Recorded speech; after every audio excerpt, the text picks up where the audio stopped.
Thank you so much, Andre sir. Now our dear Mayatiwari and our beautiful spiritual leader from United States is going to speak on the mystic mind, I am free.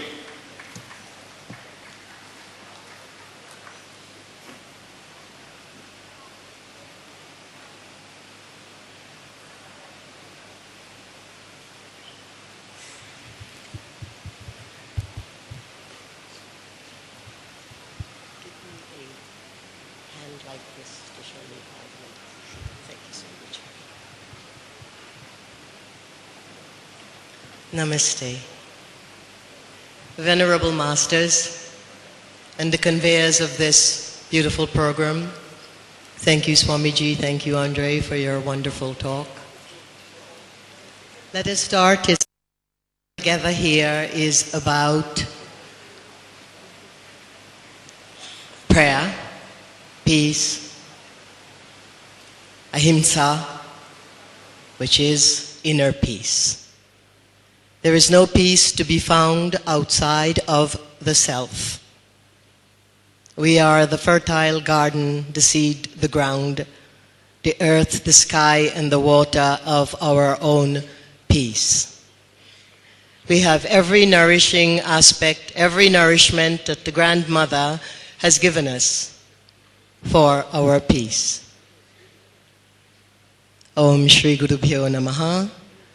Let us do a Sanskrit peace prayer for self, humanity, every creature, the earth herself.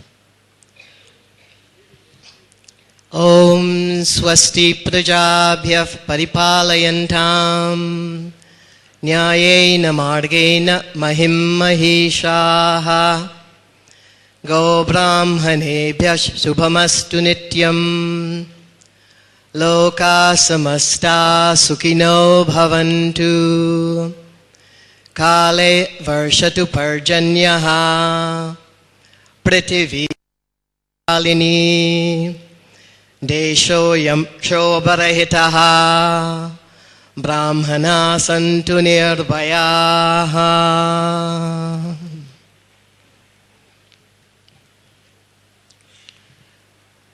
What is mysticism? Is it just those incredible sadhus you see dancing in the street, free of all appendages and attachments? Is it our basic nature? Is it our real nature? Is every jnani or enlightened soul also a mystic? The Vedas is a minefield of incredible gems, and we are so fortunate to have access to its knowledge. In Rahasya Shastra or Upanishad, we have so much about the mysticism of life. And in essence, it tells us one thing: I am love. It's not something that I transact.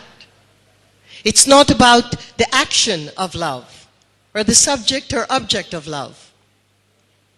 Advaita Makaranda tells us, I am love. I am free. This incredible story of the human body that we have grown an attachment to, the attachment that actually dictates our identity of self, we have to lose that. And how do we lose the stories of our lives? When I say yesterday that freedom of spirit is to go beyond the individual self, beyond the discipleship, I said even beyond the guru. We love our gurus. We need our gurus, especially now. But we must get beyond the attachment to the self, the attachment to individualism, the attachment to the stories that we have grown to identify ourselves by. How? By understanding our pure nature. In whichever way we are told, I am love, untethered and free. I am the nature of this universe. The identity of the forest, of nature herself, the mystery of the human mind, of our scriptures. All of it is part of the mysticism that we carry within us. The mystic mind goes beyond intelligence. And if we were to live in a place that is greatly intelligent, then we ourselves would want to transcend the mind and transcend even the buddhi, even intelligence, to go to where there is truly the freedom, the absolute freedom of self, in the guhayam, in the heart. In the heart from which we live. In the heart that sees diversity as an apparent reality. But in that heart, we see only one, not oneness. Mysticism is not about oneness. We can go through our entire lives and try to accommodate each other, tolerate each other, and find excuses to accept each other. But we're still living in dualism.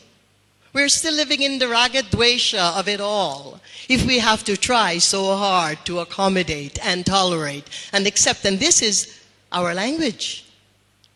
I say, cremate the tolerance, cremate the acceptance, cremate the language, and simply embrace. Embrace of all is one, not oneness.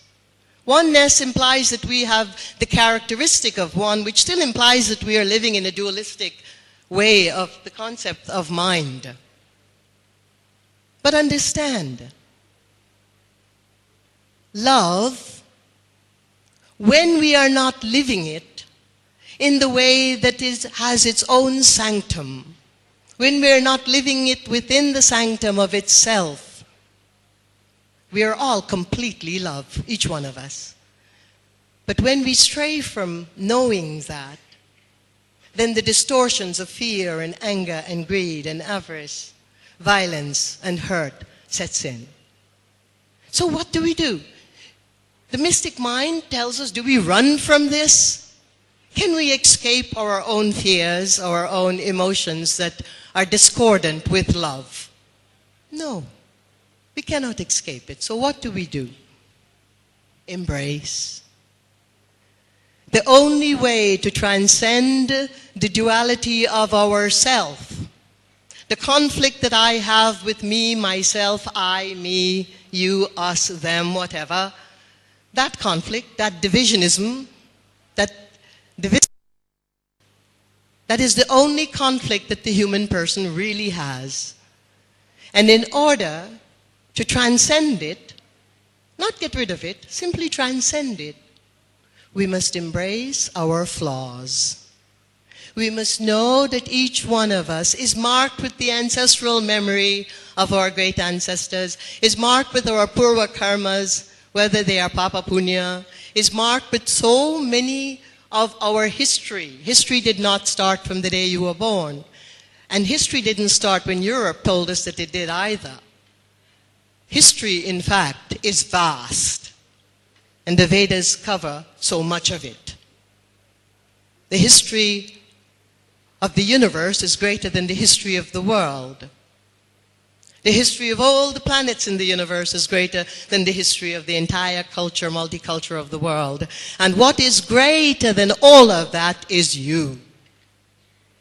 Aham Brahmasmi, I am that love. I'm not bliss, because if I'm bliss, before I know it, I could stumble off the stage and it would be a very blistering experience. We need to make room for the fact that we have a mithya, a apparent dissolving, breaking down as we speak. That we have karmas, and they're going to shape the habituation of mind and thought and action. And that we can embrace all of those shapings and then transcend it into our real self.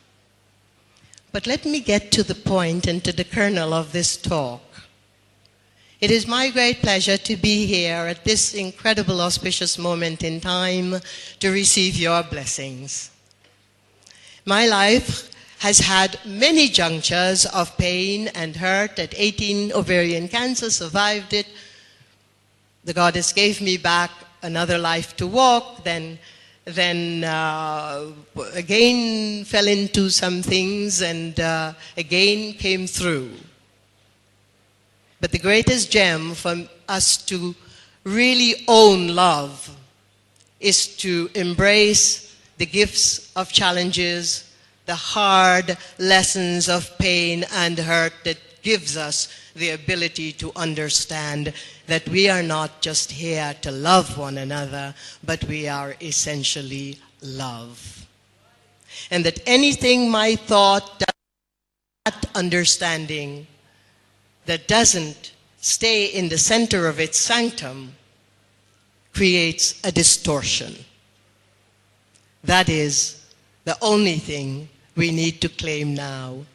And the good news is that in this winter solstice of 2012, right here and right now, in this Bharat, this incredible land that it is at the very Sahasrara, the very head of the Vastu of our universe, you are really in an exquisitely auspicious place in time and in time as well, to reclaim what the great goddess has given us so abundantly, which is she opens the doors beyond the cultures, the religions, all of the things that the universe itself is transcending today. She opens the doorway so that each one of us, regardless of our education, regardless of our legacies and our parampara, can walk through this gateway of light and claim our largest, which is love, which is light, which is the beauty of the absolute soul of God. God is not sitting out there trying to figure out what's going on with us. The all-sentient is within the heart. And we were given the most sentient of form as a human person to use it. This is our chance in our lives that is strewn with hardship, with difficulty, with disharmony, amongst our siblings, amongst our family, a community that is in wreckage, a world that is becoming more and more laisoned and encrusted in useless things, the wordology of it all. The absolute commerciality of the entire movement that is supposed to give you back your light, your spirit, your intelligence. It's simpler than all of that. It has to be. The rishis have told us from time immemorial that it's simpler than all of that.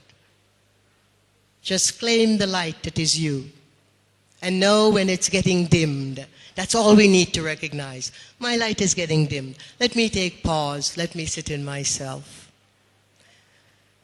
This time is an interesting time. We will be witnessing so many loss of lives, loss of land, loss of cultures. The tsunamis, the hurricanes, the tornadoes of the Great Mother cleansing her earth as she must. And we are unified with the awareness to know that it is also love that is cleansing us. And that if we lose our bodies, well, that's okay. There is a karma to that as well. But if we survive it, and when we survive it, we have only one thing that is the greatest asset, that is the only way to live, and that is from I am love. Thank you. And please join me in the ending of that Shanti mantra, that Shanti shloka. You know this. It's Asatoma, Asatoma Satgamaya, Tamasoma Jyotirgamaya, Mrityorma Amritangamaya.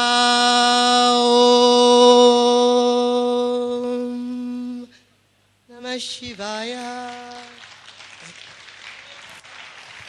Thank you so much, ma'am.